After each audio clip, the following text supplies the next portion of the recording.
right, hello everybody. Mayor Jane here. Thank you so much for joining us today for our Facebook Live.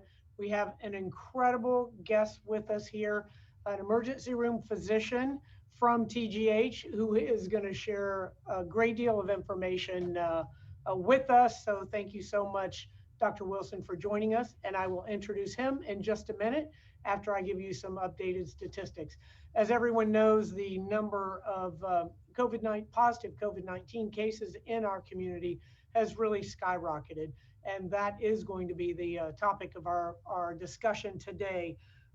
We have, as of today, 16,099 positive cases in Hillsborough County, and we've had 163 deaths.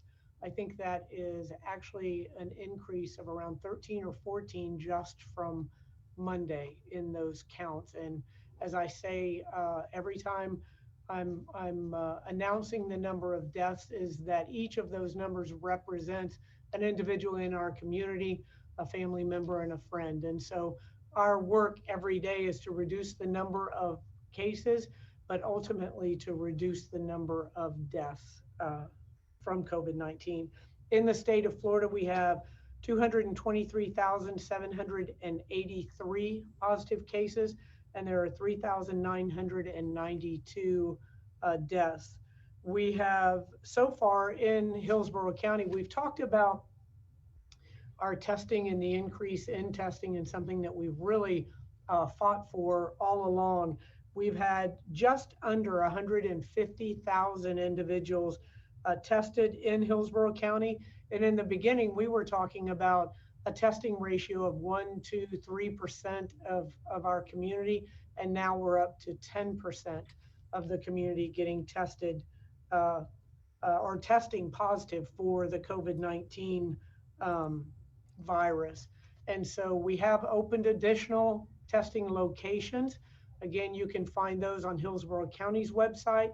You can find those on the City of Tampa's website at tampagov.net. And we've also not only added locations, but extended the time frames where we're having testing 6 days a week in Hillsborough County at the locations that are run by the hospitals in Hillsborough County and the state, in conjunction with all of those groups. And then there are also a number of private providers at the hospitals, at CVS, Tampa Family Clinics. They're in the works to get them to provide testing as well. So we're trying to get as many individuals tested as we possibly can. We're still about a 7-day average on the return of those test results. And so, it's difficult when you're making decisions based on data, and that data needs to be timely and accurate. And, we have a 7-day delay. Still a very laser focus on our long-term care facilities, ensuring that we are keeping COVID-19 out of those locations. The City of Tampa, since we put the mask order in place, it will be 3 weeks this Friday. Since we put that in place, the City of Tampa has passed out more masks than we have citizens. We've passed out over 400,000 reusable masks. So anybody that needs a mask, we can certainly get you one. The county is passing those out as well, and we're also making those available for businesses. And so it's critically important that we all wear a mask whenever we're indoors, outdoor situations when you can't 6-foot distance separate from others. It's critically important, and that is the one step that we can take that will really reduce the number of these COVID-19 cases. I want to give a special shout out to our code enforcement and our amazing Parks and Recreation. That entire group of individuals is nothing short of amazing. They're the ones that passed out all these masks, and code enforcement, they're the ones that have been working night and day to ensure that everyone is following the orders that are in place. They're the ones that made sure Lift Up Local went off without a hitch. So here's to our code enforcement and our Parks and Recreation employees that are out there doing great things. So, we're always about our initiatives. People often ask, when we put the face covering order in place, how we were going to enforce it. And we have looked at everything through the lens of education and encouragement. And the last thing that we want to do is have to enforce an order. We want everybody to understand their personal responsibility and the significance of wearing a mask, the positive effect that that can have on our community. And so with that in mind, our new initiative is Face the Facts Tampa. And so we are trying to make masks the new fashion statement. So all of you who know me know that I know nothing about fashion, but we're going to take a stab at it here. So we are going to try to make wearing masks fashionable through a competition.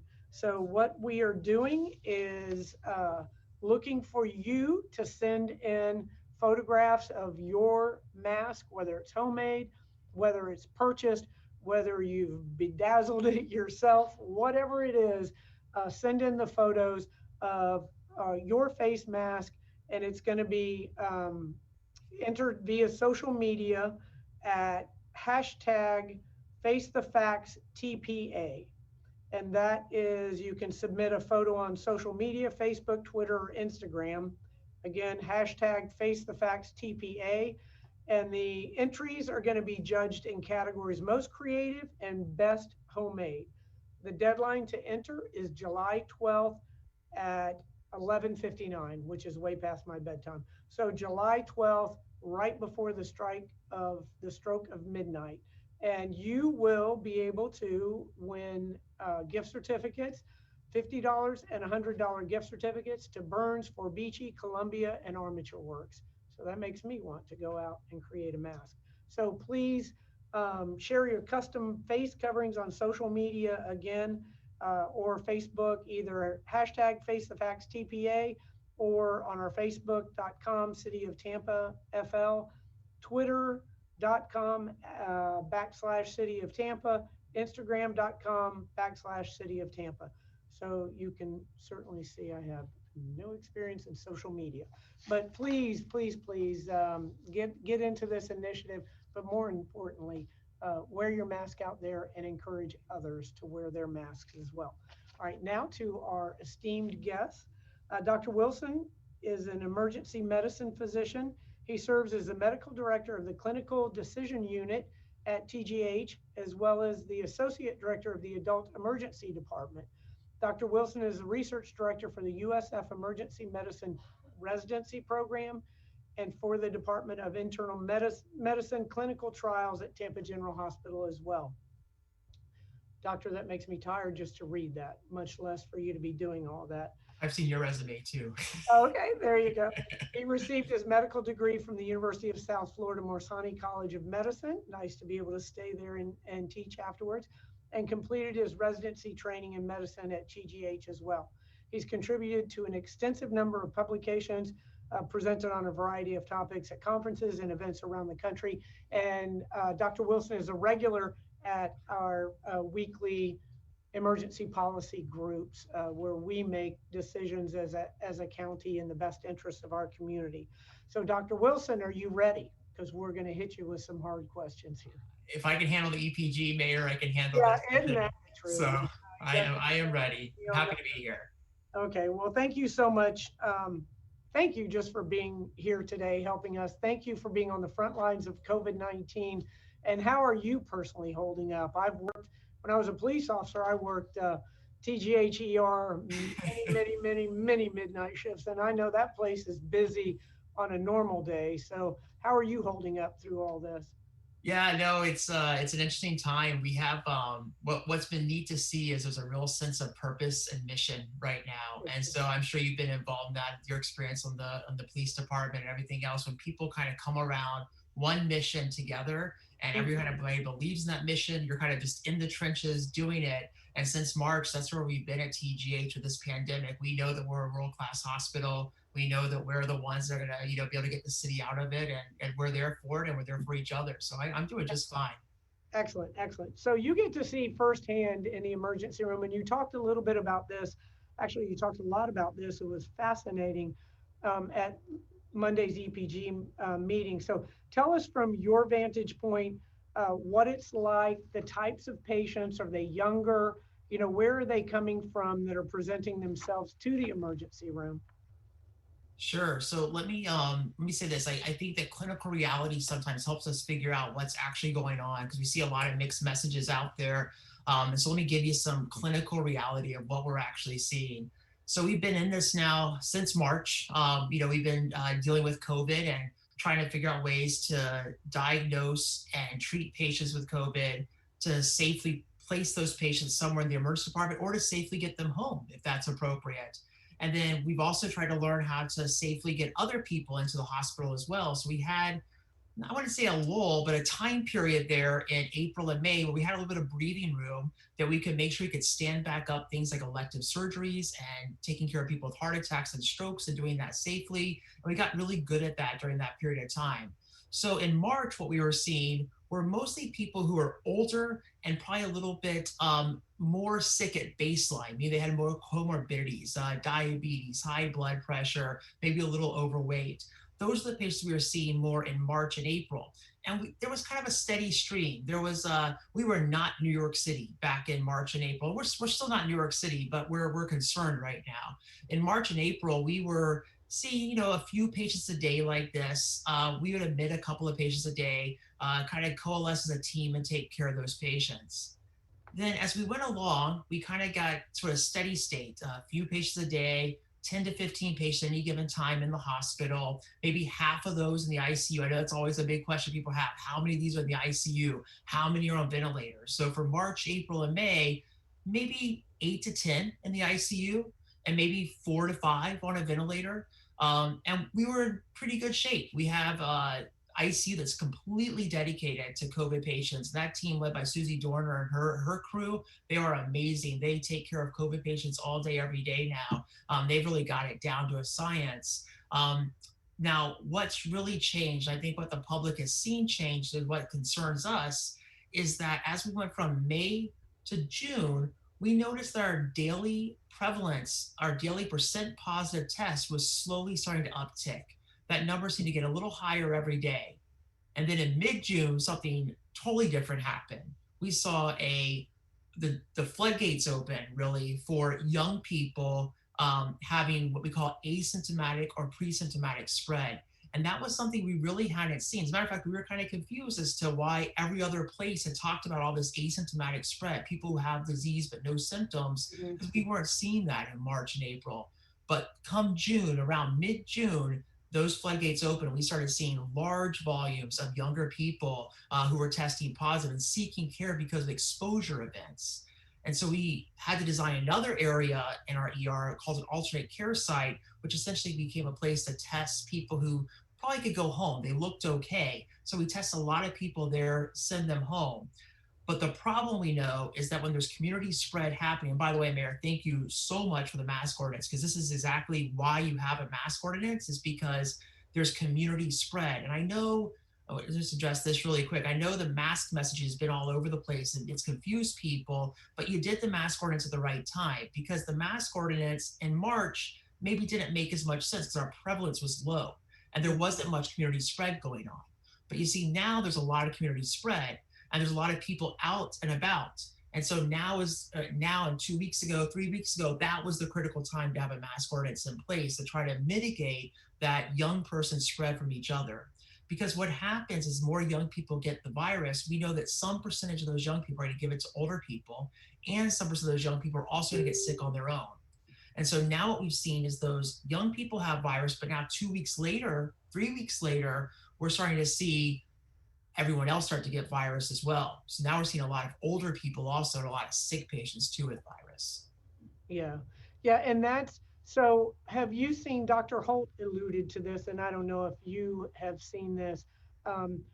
The older people that were getting it in the beginning, the vast majority were in the long-term care facilities. Right. And you said that it has started to switch to where individuals that are living multi-generational living, that younger people are bringing that home, the ones that are, in that 21 to 34 year range.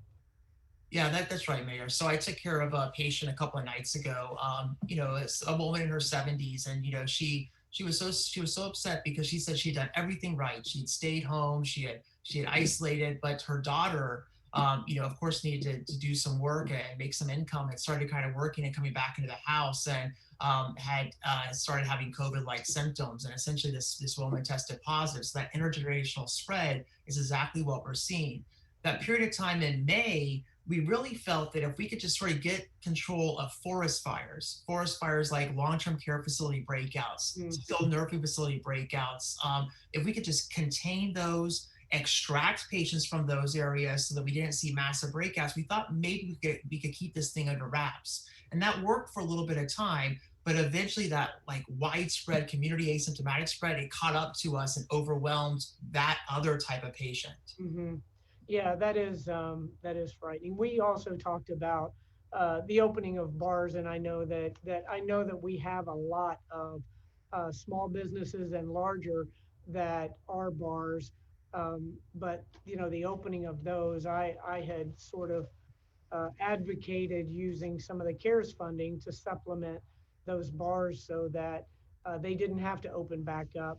And that seemed to be somewhat of a petri dish for, bringing all the young people that, as we always say, well, you're still young, but for me to, you thought you were invincible when you were young, and they are in the majority of the cases, but to come together in those very close indoor proximities where you're talking loudly and over the music.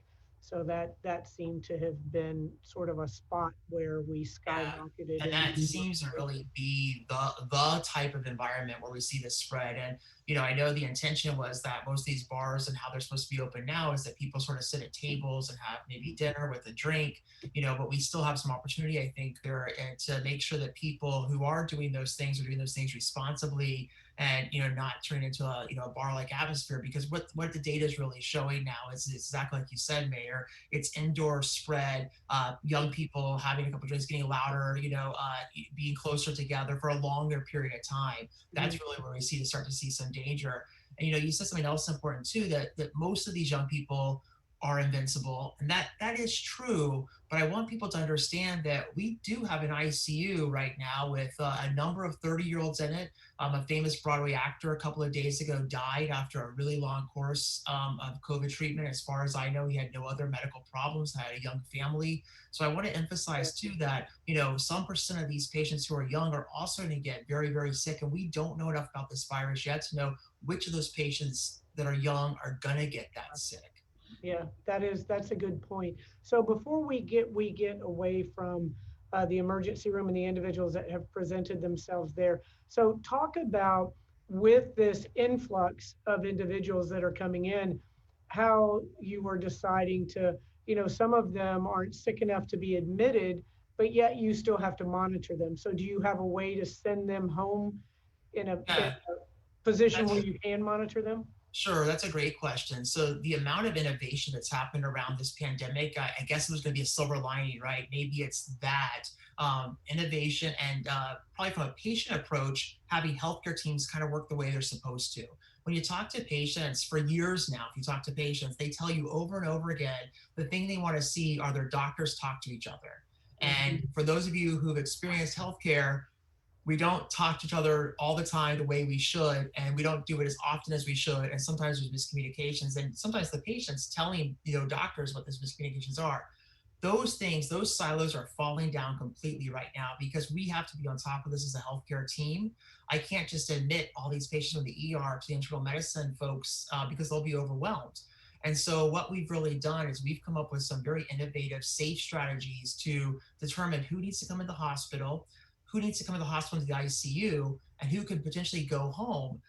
And when we say go home, that doesn't necessarily mean just go home and that's it. There are some patients who look so well they can just go home and they may not need much follow up. But we've come up with some pretty good strategies of sending people home with some biotechnology wearables. So we have some devices that we apply to the patient. They go home and they're monitored 24 hours a day for their heart rate, their breathing rate, their respiratory rate, the amount of oxygen that they're breathing, their blood pressure. And so we have a person monitoring all of these things and have some very early warning signs if somebody is getting sicker. Telemedicine, this concept of what we're doing right now in a healthcare encounter, is also taken off. And because of that takeoff, we can interact with patients who leave the emergency department at home with a doctor in a virtual space. So that's been very helpful. So Good. we're trying to send as many people home as possible and do it safely, because we're having more and more people every day need to be admitted for oxygen and other things for COVID. So one of the complaints that we have heard over and over with the EPG is that, our rate of death is less than 1%, which to me, it may seem insignificant until it's your family member. But another thing that is cited quite often by some of the critics is the fact that we aren't overwhelmed in ICU, and we aren't overwhelmed on the ventilators. So could you talk about some of the advancements in treatment and the reason that we don't have the need for ventilators like we did in the past? Sure. So let me talk through this a little bit, because I know these questions come up and they're important questions. There's a number of different ways we can look at stress on the healthcare system. So ventilator use, ICU utilization, those are important ways to look at stress. There are other ways as well we'll talk through. And I think what we can think about too, when we think about that case fatality rate, that death rate, part of it's because we've improved medical care. Part of it's because we're diagnosing more young people who, like you said, are more resistant to this. Part of it's we're diagnosing people earlier, and part of it's because fortunately we haven't reached complete surge yet. So we haven't gone over the capacity line where it becomes really difficult to manage everything. One of the things I want to stress is that ICUs are often pretty full. But and this is, I've had people ask me about this, but aren't ICUs always kind of full? They are often, pretty busy places. But the problem is that you have a lot of sick people already, and then you take another surging epidemic and dump it on top of that one. Then what happens to that ICU is you're going to go over volume. So we're constantly moving things around, creating capacity, bringing in staff to make more capacity to try to keep demand for that ICU bed and that ICU space. So that's one important thing to recognize, is that whatever the percents every day look like that people get very into, understand that we're responding to that constantly and trying to move things around to ensure that we have ICU availability, which gets more difficult every day. Now, part of the things we're trying to do is every decision we make, we want to make sure we're minimizing the amount of resources that we need. So resource utilization is a really big part of this. You and I talked to the EPG just about the fact we stood up a tent, alternate care site underneath the ER, took healthcare providers, put them there. That alone takes a lot of strategy of resources, right? And then sending people home on biotech wearables. Think about how much healthcare resource that takes as well. So there's a lot of things that are stressing the healthcare system we may not see. Now, we have had some pretty cool innovations, though.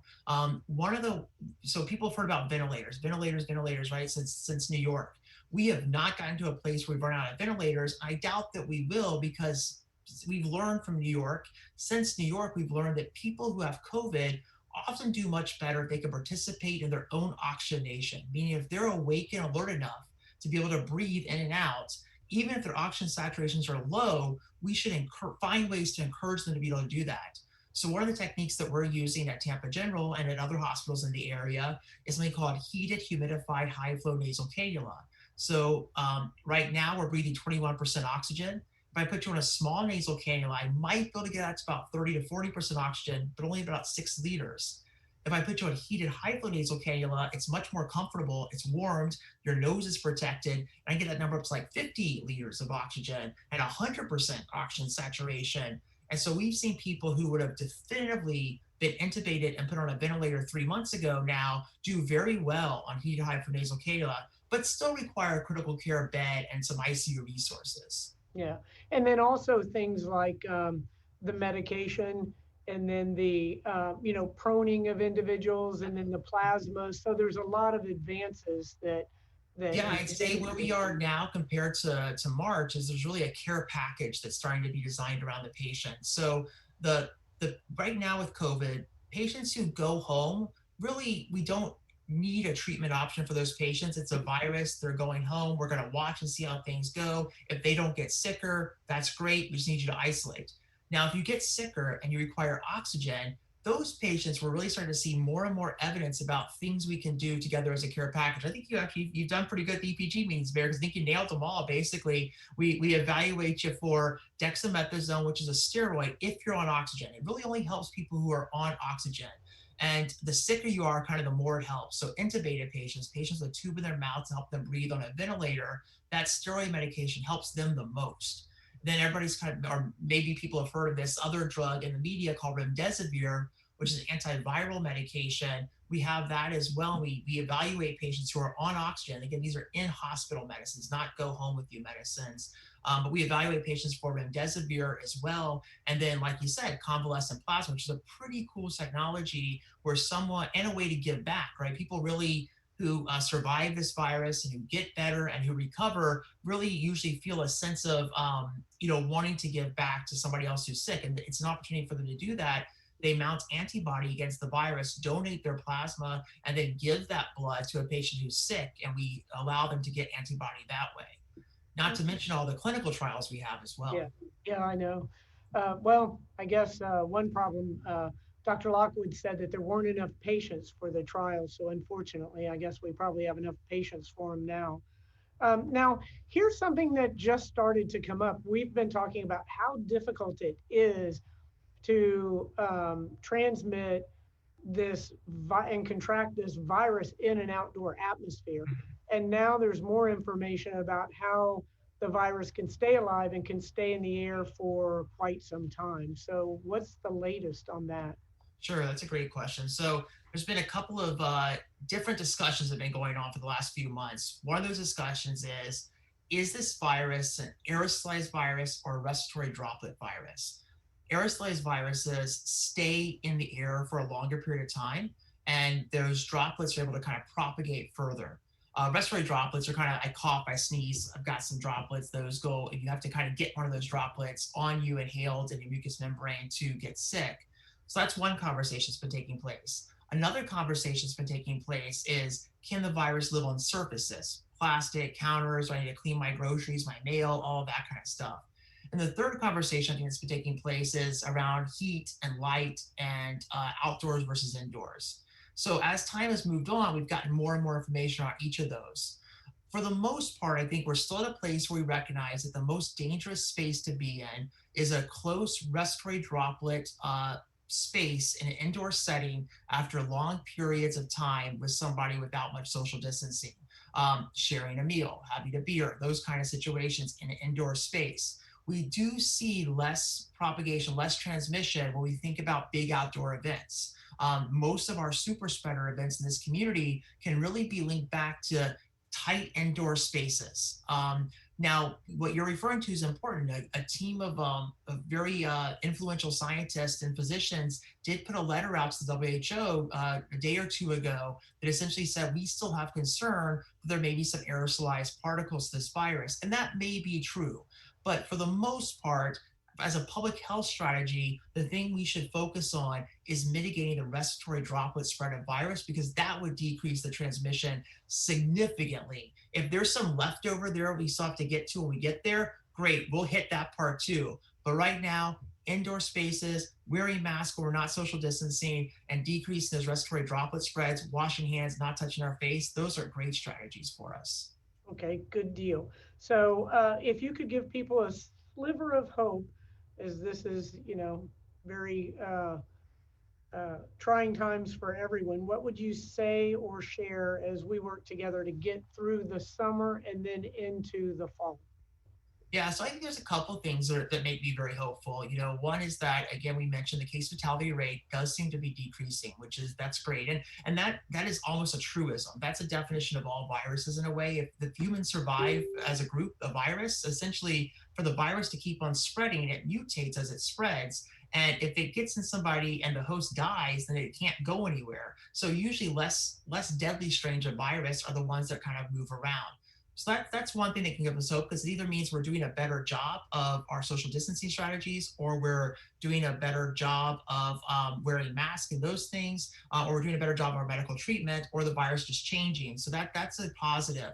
The other thing is, I think we're getting better at living with this, right? So we saw elective surgeries come back online in May, and we have a safe space in the hospital for those people. We're having a robust discussion around schools right now, and we'll figure out a way to get that done safely. And so I think we're seeing a lot of people get very comfortable with the fact that we're just going to have to deal with some complexity, but move into some safe spaces. So I think overall we're figuring out ways to protect each other, and the mask wearing, I think, is also a great. I mean, I see masks now all the time, and I really haven't heard too much resistance really from a specific individual at a specific place when a mask is asked to be put on. At the hospital, when I ask people to put a mask on, they actually apologized. They didn't have the mask on before I walked in the room. They put it right back on. So these are, I think, are all glimmers of hope that humans care about each other, and that overall things will improve. Good, good. And that's one of the things that, I always said, act as if you have the virus, or assume you have the virus, and then act accordingly.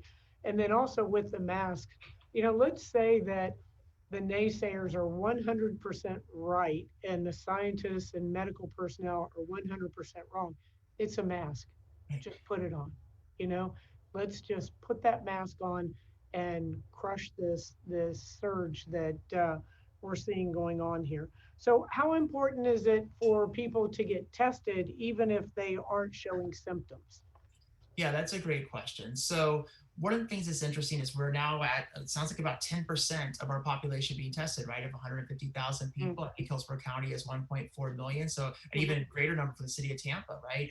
So that's overall great for public health. It gives us a real idea of what's going on with the virus, and it gives us a sense of how to kind of epidemiologically get a hold of it. Now, to bring that down to an individual level, should you be tested? Really, if you're sick, we certainly, would recommend that you be tested, right? We definitely want to take care of you if you're sick, and we want you to be tested if you're sick. Now, if you're not sick, it really depends. Are you going to be isolating yourself anyway? Are you able to isolate yourself anyway? Do you have family members you take care of? Are they immunocompromised? So these are important questions. The CDC is giving guidance that you should probably isolate for 10 days after symptom onset. So that should be taken into account too when you make a decision about testing. I know that testing was a little difficult for a period of time as we saw that surge, but I do want to say I've heard now firsthand that has definitely improved. The county has opened up a number of sites. There's a number of private state partnerships now that we've seen. There's other private retail organizations and drugstores that have opened up some testing capacity. And then if you're sick, we do have testing capacity. This comes up on the EPG calls a lot, and I always want to hit my button or something and chime in, because if you are sick, we certainly do want you to come to the hospital and be tested. That is the right. If you're sick, that's the right place to be. We want to take care of you. If you're not sick, remember, we're not a designated testing site, so you would seek out care at one of those other county sites or a private site. Okay, good, good. Now, before we get in, we have some questions from the public.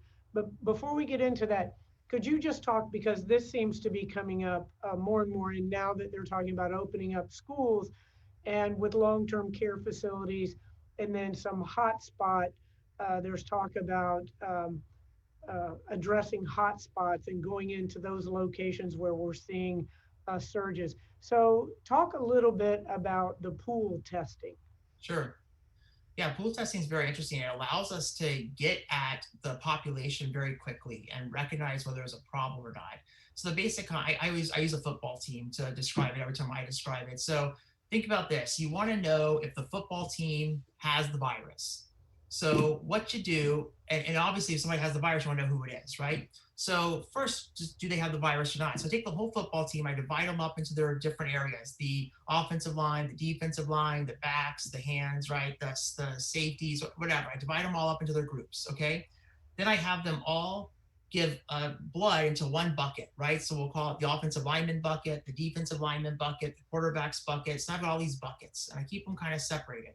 Then I take another big bucket, I pour a little bit of each of those buckets in that big bucket, and I test the big bucket. If the big bucket's negative, we're done. They don't have disease. We can move on to the next football team.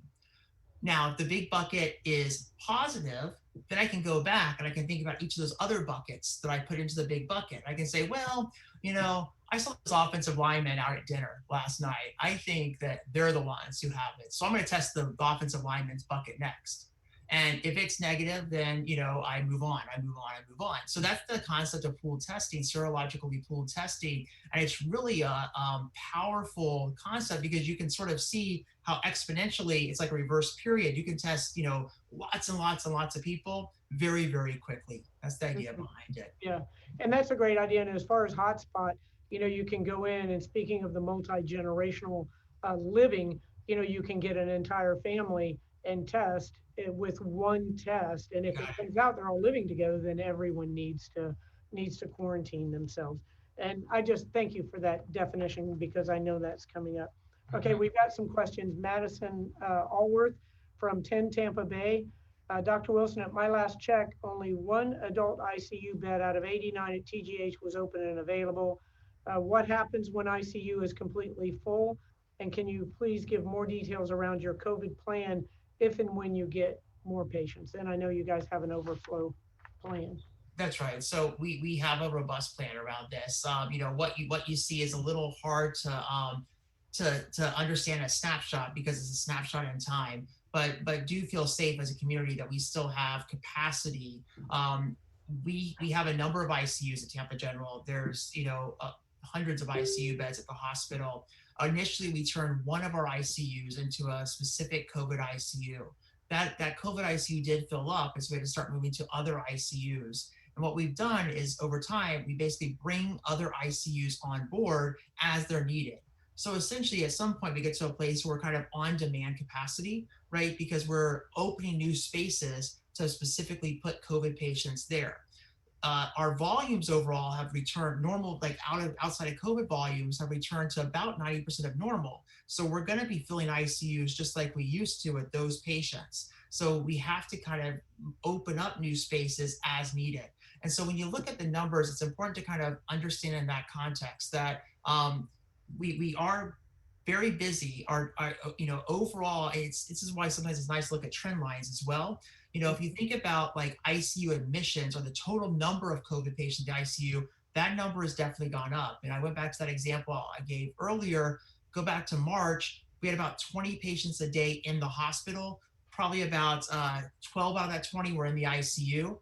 Go to now, we have about 70 patients in the hospital, and about half of those require the ICU. So we're opening up more ICU beds for those patients all the time. And if anybody just from my old days in emergency management, I remember when TGH redid the entire emergency room for the surge capacity and for mass casualty and for, so of course, whenever you say the term mass casualty, it doesn't instill the greatest sense of comfort in anyone. But just as a community to know that we have facilities like TGH that have really proactively thought of all of the situations that we could possibly face in our Yeah, I organization. think that's a great point, Mayor. And we are still in a place where we're operating safely. Like yes, it is busy. I just told you some numbers of 20 to 70, right? So definitely busy. I keep in mind as well, though, that some of our normal patients, when I say what I mean by normal patients, I mean patients who are not there for COVID evaluation. We're at a space now where those patients also have COVID.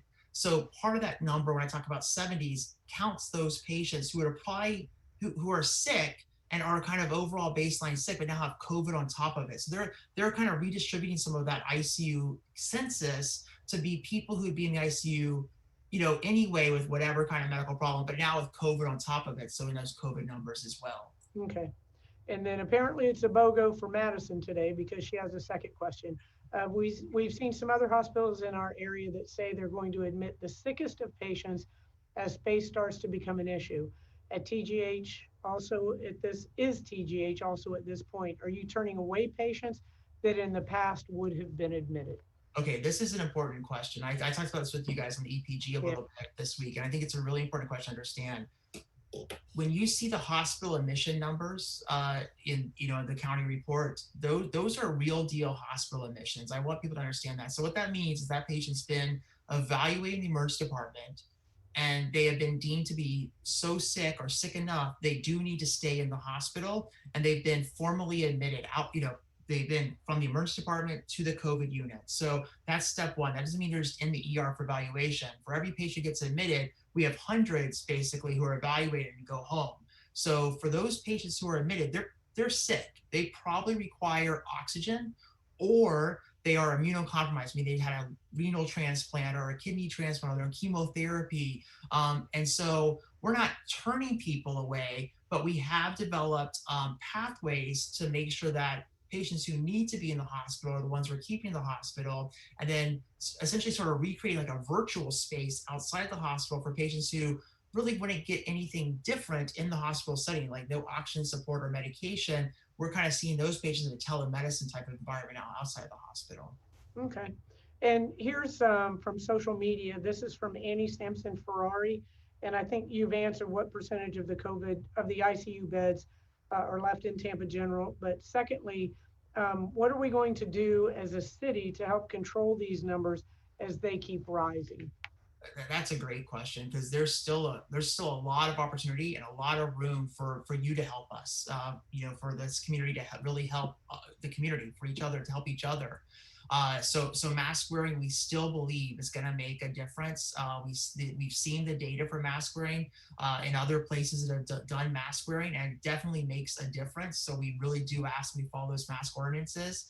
And I think the other part of that is recognizing to really kind of start to really think about the bars and restaurants. Going there to eat is one thing. Going there to be in a bar like it was a year ago is a potential super spreader event. Even family parties or big family gatherings, we're seeing super spreader events from that. So really minimizing the number of family contacts that you're having, 5, 3 or less. I mean, these are the numbers we should be looking at right now. This is not the time for a family reunion or a wedding, unfortunately, or a big, bridal shower. Those are events we're seeing spread happen at. So we would ask you to please help this hospital and all the hospitals in this area by, distancing yourself from those events right now. And then also to understand, because I know you said the other day you had mentioned bars and also graduation had seen a lot of individuals from graduation parties that were held. So don't have the false sense of security that because it's family member, you can't get it. And so that's one of the things that I even in my responses to a lot of inquiries I get is that with wearing the mask is not just out in the public. Like if you're living multi-generational, you just talked about the 70-some-year-old that got COVID. So, if you're living multi-generational, you need to be wearing those masks as well. I just read an article someone forwarded me late last night, and it was either the New York Times or the Washington Post, but it was about the disproportionate effect of COVID on the Black and Brown communities and the multi-generational living in a lot of those neighborhoods.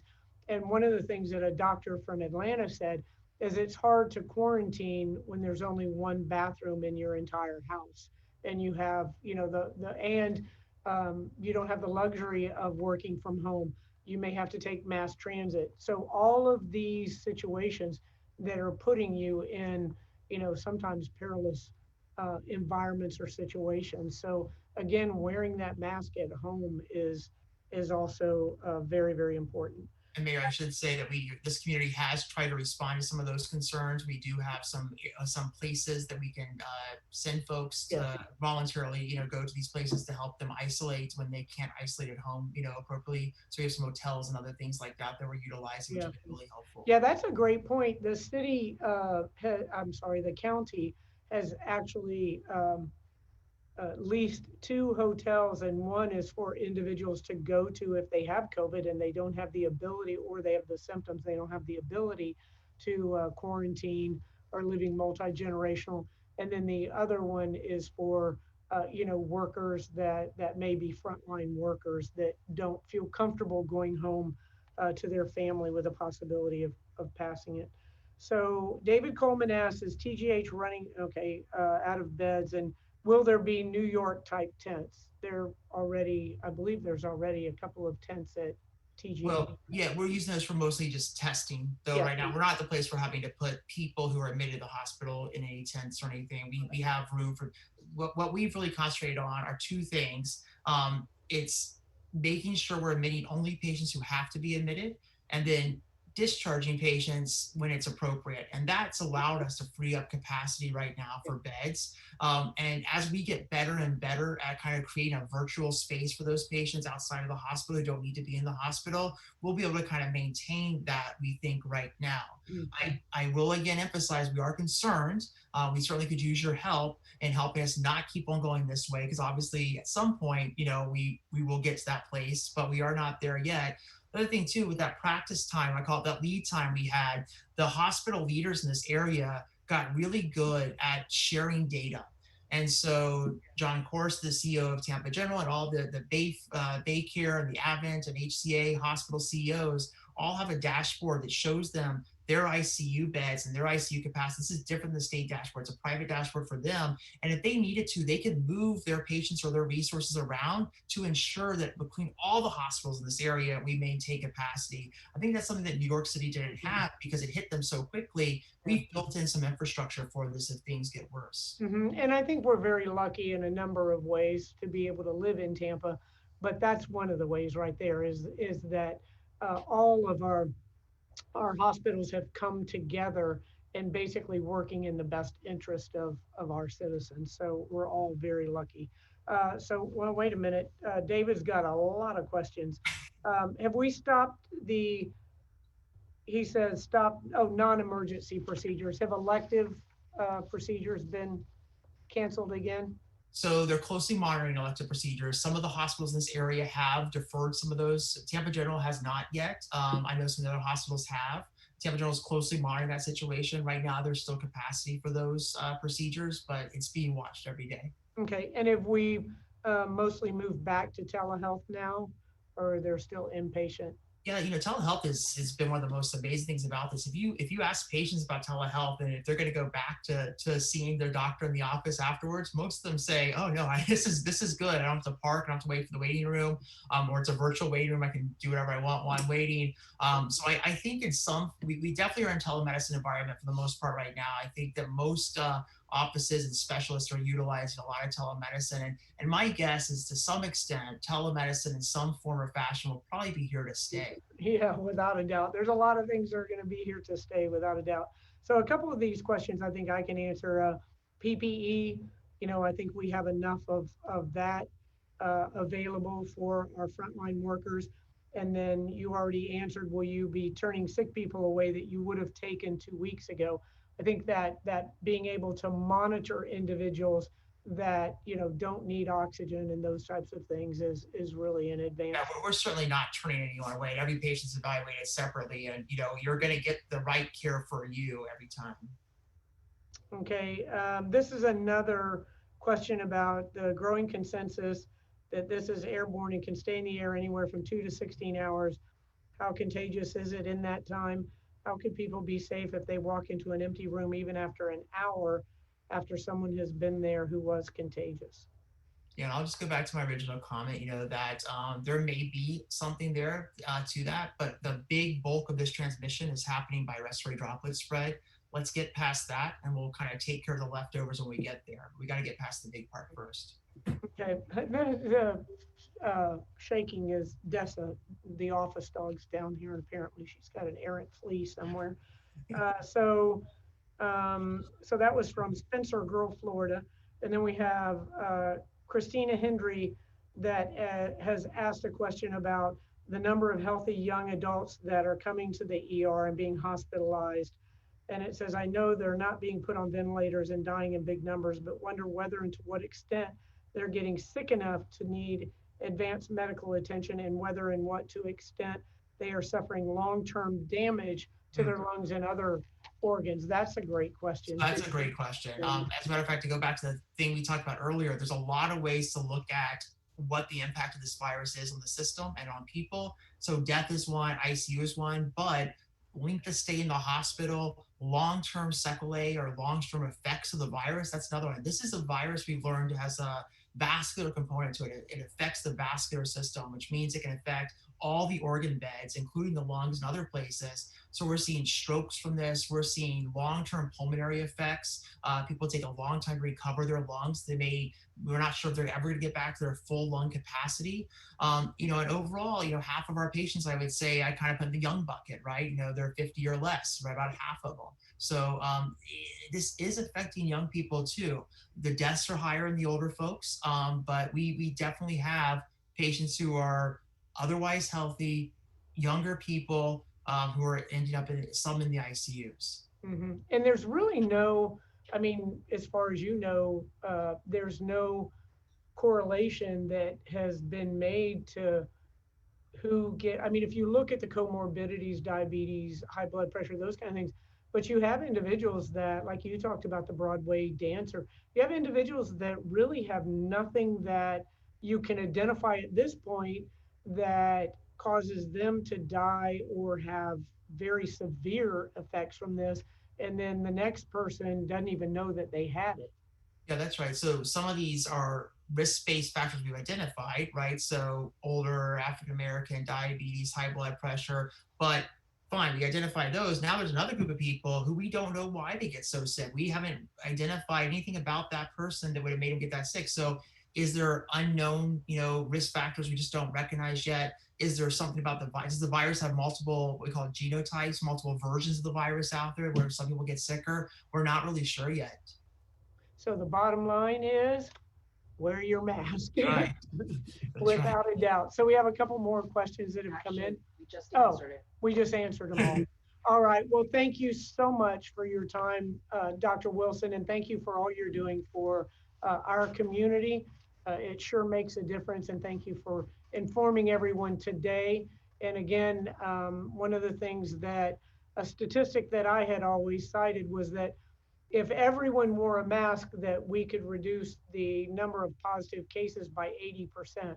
And so a lot of people say in 2 weeks, and a lot of people are saying, well, it's been over 2 weeks and we haven't seen an 80% reduction. Well, we haven't seen everybody wearing a mask either. So, everybody needs to take this very, very seriously, understand your level of personal responsibility, and also know that even if you're young, this could be a death sentence.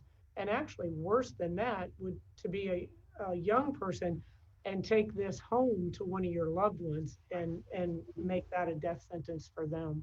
So thank you so much. I certainly do appreciate it, and I'm sure I'll see you tomorrow. To everyone else, thank you for joining us today. I hope that this has been very informative.